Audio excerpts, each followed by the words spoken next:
बहुत समय पहले की बात है। मगध राज्य की सीमा पर एक छोटा सा गांव हुआ करता था, शांत, हरियाली से भरा, मगर गरीबी और अज्ञान से घिरा हुआ। उस गांव में एक युवक रहता था। उसका नाम था उदायक। उदायक कोई असाधारण नहीं था, न ही उसमें कोई विशेष विद्या थी और न ही कोई अद्भुत गुण जो लोगों को आकर्षित कर सके। लेकिन उसकी सबसे बड़ी समस्या थी आलस्य। वह सुबह देर से उठता, काम से बचता, दूसरों पर निर्भर रहता और हर बात में कल पर टाल देता। उसके माता पिता वृद्ध हो चुके थे, खेत पर काम करने लायक नहीं थे, मगर उदायक रोज कहता, कल से खेत जाऊंगा, अभी थोड़ा आराम कर लूं। रात नींद नहीं आई थी। गांव के लोग उसे तिरस्कार की दृष्टि से देखते, बच्चे उसे देखकर मजाक उड़ाते, देखो आलसी आ गया, आज फिर कुछ नहीं करेगा। मगर उदायक को फर्क नहीं पड़ता। वह सोचता, दुनिया क्या समझे, मैं तो जानता हूँ कि मुझे समय लगेगा, मैं जब तैयार हो जाऊंगा तब मेहनत करूंगा। ये सोच उसकी दिनचर्या बन गई थी। एक दिन गांव में खबर आई कि भगवान बुद्ध पास के नगर में आए हैं और एक सप्ताह के प्रवास पर वहां ठहरे हैं। गांव के कई लोग उत्साहित हो उठे, बुद्ध आ रहे हैं, जिनकी वाणी सुनकर राजकुमार भी सन्यासी बन गए। चलो चले। गांव के वृद्ध, युवा और यहाँ तक कि बच्चे भी उस ओर जाने लगे। उदायक के माता पिता भी वहां जाना चाहते थे, मगर थकान और बढ़ती उम्र के कारण वे अकेले नहीं जा सकते थे। उन्होंने उदायक से कहा, बेटा तू हमारे साथ चल, भगवान बुद्ध को सुनना सौभाग्य की बात होती है। उदायक ने करवट बदलते हुए कहा, अभी तो थकान है माँ, कल चलेंगे। माँ ने सिर झुका लिया और खुद के भाग्य को दोष देते हुए चुप हो गई। अगले दिन गांव के कई लोग लौटे। वे सब कुछ अलग थे। उनके चेहरे पर तेज था, आंखों में चमक थी और बातों में कुछ गहराई।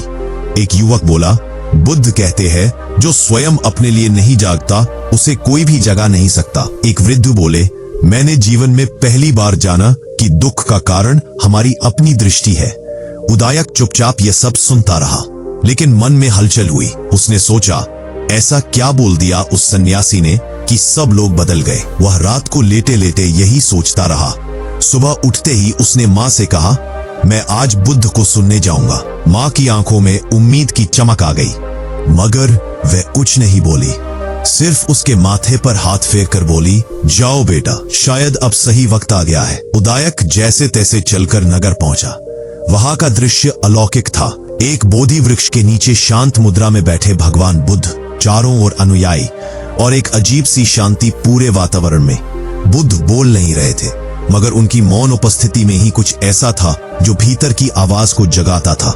जब प्रवचन शुरू हुआ तो बुद्ध ने कोई भारी श्लोक नहीं बोला, न ही कठिन दर्शन, बस एक प्रश्न रखा, तुम कौन हो?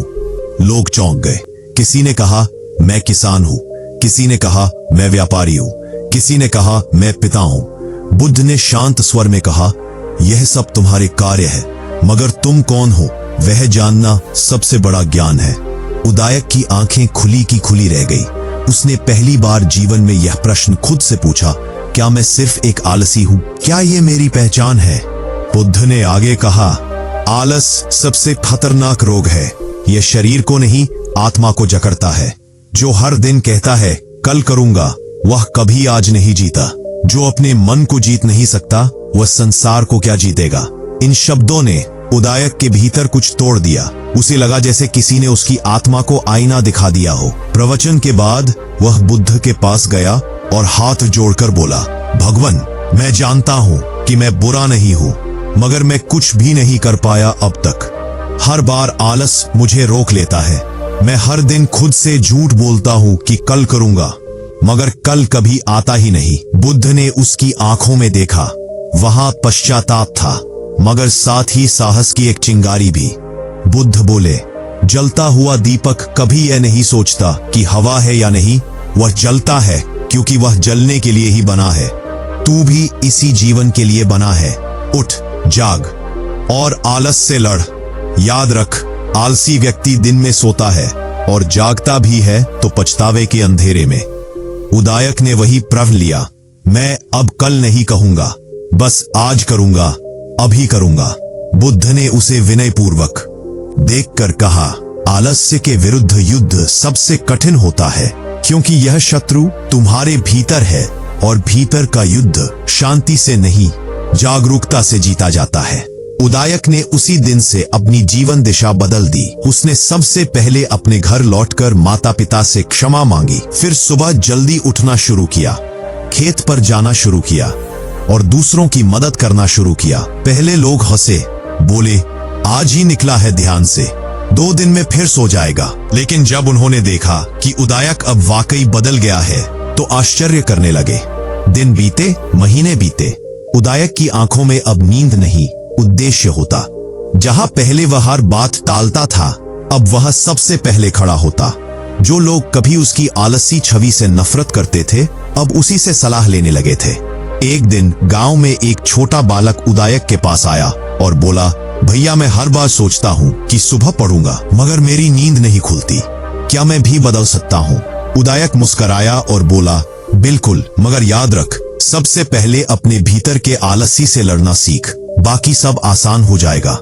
उस दिन के बाद उदायक के जीवन ने जैसे एक नई दिशा पकड़ ली थी। वह जो पहले देर तक सोया करता था, अब सुबह की पहली किरण से पहले ही जाग उठता। उसकी माँ को कुछ दिनों तक यह भरोसा ही नहीं हुआ कि उसका बेटा सचमुच बदल गया है। पहले जहाँ माँ बार बार उसे उठाने की कोशिश करती थी, अब वह खुद उसकी तैयारी देखकर मुस्कुरा देती। पिता जो वर्षों से थक हार कर मौन हो गए थे, पहली बार बोले, लगता है भगवान बुद्ध का आशीर्वाद तुम्हारे भीतर जाग गया है। उदायक कुछ नहीं कहता, केवल सिर झुका लेता। उसका मौन अब आलस का नहीं था, वह समर्पण का था, वह एक निश्चय का मौन था। अब वह रोज खेतों पर जाकर खुद काम करता, अपने बूढ़े पिता को विश्राम देता और अपने आसपास के लोगों की मदद करता। जिन गांव वालों ने उसे कभी तिरस्कार से देखा था, अब वही लोग उसके पास आकर कहते, बेटा तेरी मेहनत देखकर हमें भी शर्म आती है, हम भी कुछ बदलना चाहते हैं। उदायक हंसकर कहता, शुरुआत आज करो,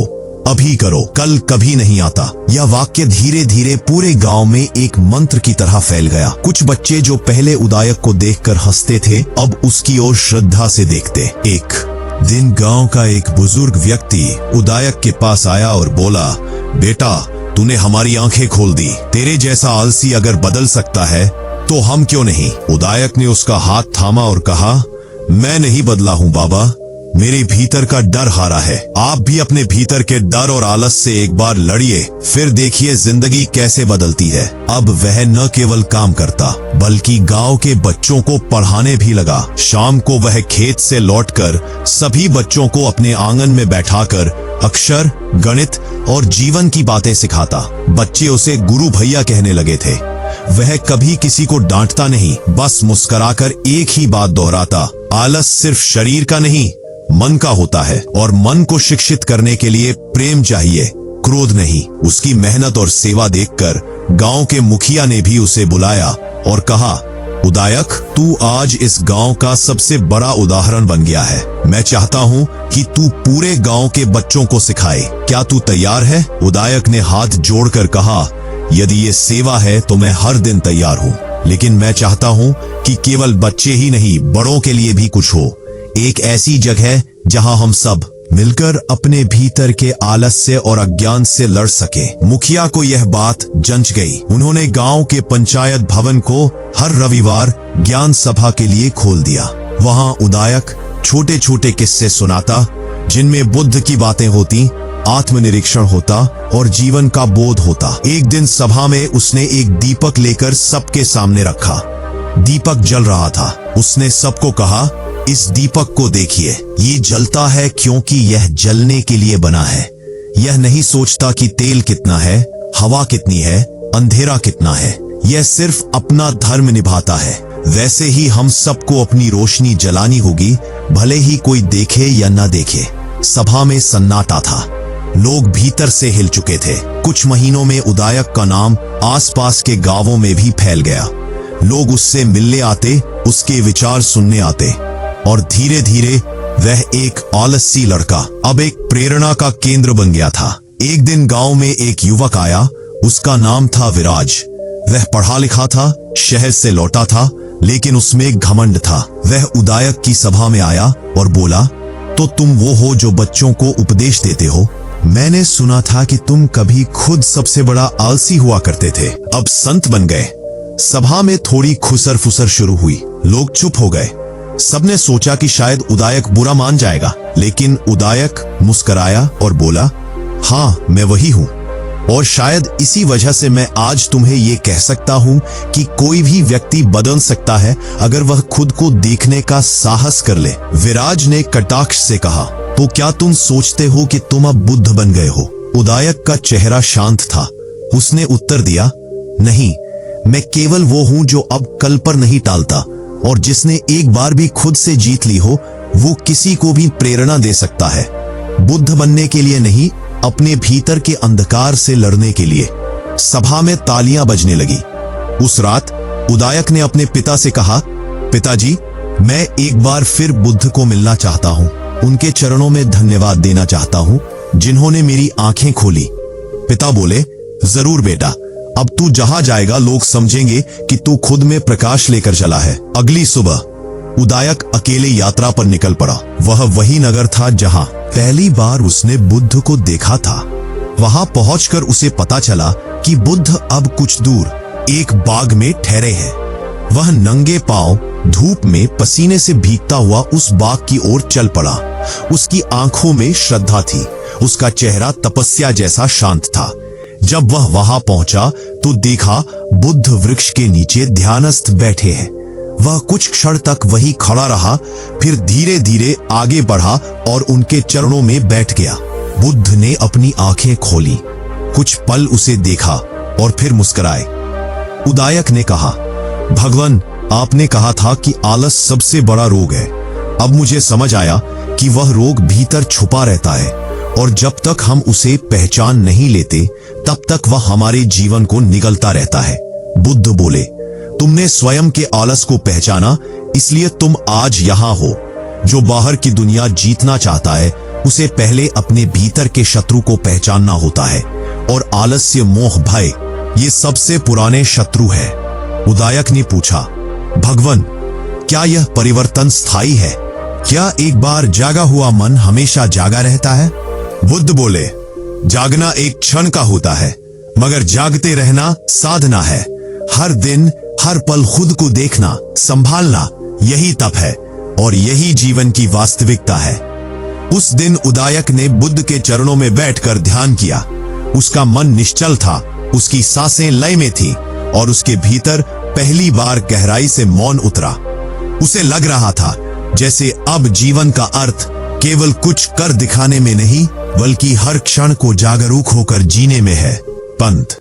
उस दिन के बाद से उदायक एक बार फिर बदल गया, लेकिन इस बार और गहरे स्तर पर। पहले उसने केवल शरीर के आलस्य को दूर किया था, अब उसके मन के भीतर चल रहे सूक्ष्म आलस की पहचान होने लगी थी। वो विचार जो कहता था, तू काफी अच्छा कर रहा है, अब रुक जा। अब उसे यह भी स्पष्ट हो गया था कि परिवर्तन कभी समाप्त नहीं होता। वह एक यात्रा है, निरंतर चलती हुई, निरंतर जागती हुई। वह बुद्ध के चरणों से लौटकर गांव आया तो लोगों ने उसे देखकर केवल हाथ नहीं जोड़े, बल्कि उनकी आंखों में सच्चा सम्मान था। अब वह गुरु भैया नहीं रहा, वह अब बुद्ध पथ का दीपक बन चुका था। गांव के कई युवकों ने उससे निवेदन किया, हमें भी वह सीख दो जो तुम्हें मिली, हमें भी हमारे भीतर के आलस्य से लड़ना है। उदायक ने किसी बड़े उपदेश की जगह उन्हें एक साधारण बात कही, हर सुबह उठते ही खुद से पूछो, क्या मैं आज जागा हूँ? और फिर जो पहला काम आलस की ओर खींचे, उससे उल्टा कदम उठाओ। वही तुम्हारी साधना है। कुछ हफ्तों बाद गांव में बदलाव साफ दिखने लगा। जो बच्चे पहले स्कूल नहीं जाते थे, वे अब समय पर पढ़ाई करते। जो किसान पहले बीज डालने में देर करते थे, अब मौसम से पहले खेत तैयार करते। और सबसे बड़ी बात, लोगों की बातों में अब कल नहीं आता था, सब कुछ आज पर केंद्रित हो गया था। एक बार गांव में एक नौजवान आया जो पूरी तरह टूट चुका था। वह पढ़ाई में असफल हुआ था, घर वालों से डांट खाई थी और आत्मविश्वास खो बैठा था। उदायक ने उसे अपने पास बैठाया और बस एक बात कही, तू असफल नहीं हुआ, तू बस आज से हार गया है। अगर आज तू फिर से खड़ा हो जाए तो कल तेरी हार तुझसे माफी मांगने आएगी। उस लड़के ने रोते हुए कहा, मगर मैं बहुत देर कर चुका हूँ। उदायक ने मुस्कुरा कर कहा, दिन कभी देर नहीं करता, सूरज रोज नया निकलता है, क्या तू नहीं निकल सकता? उस दिन के बाद वह लड़का भी बदल गया। और उसकी प्रेरणा बनी उदायक की वही बात, आज से शुरू करो। धीरे धीरे यह विचार गांव के बाहर तक फैलने लगा। आसपास के गांवों से लोग आकर उदायक से मार्गदर्शन लेने लगे। पंचायत भवन अब एक साधना केंद्र बन चुका था, जहां सप्ताह में 2 बार ध्यान, स्वानुशासन और आंतरिक परिवर्तन पर चर्चा होती थी। और इन सभी चर्चाओं में एक ही विषय सबसे ऊपर होता, आलस्य। कई बार लोग पूछते, क्या आप कोई धार्मिक गुरु है? तो उदायक बस यही कहता, मैं बस वो हूं जिसने खुद से लड़ना सीखा है, और जो खुद से जीत गया वो किसी से भी हार नहीं सकता। उदायक ने एक छोटा सा ग्रंथ भी बनाना शुरू किया, जिसमें उसने बुद्ध की बातें, अपने अनुभव और गांव के बदलावों को लिखना शुरू किया। उसने उसका नाम रखा वर्तमान की विजय। उसमें लिखा था, हर बार जब हम कहते हैं कि हम कल से शुरू करेंगे, हम अपने आप को धोखा दे रहे होते हैं, क्योंकि कल कभी आता ही नहीं। जो आया है वो यही पल है, और यही पल सबसे शक्तिशाली है।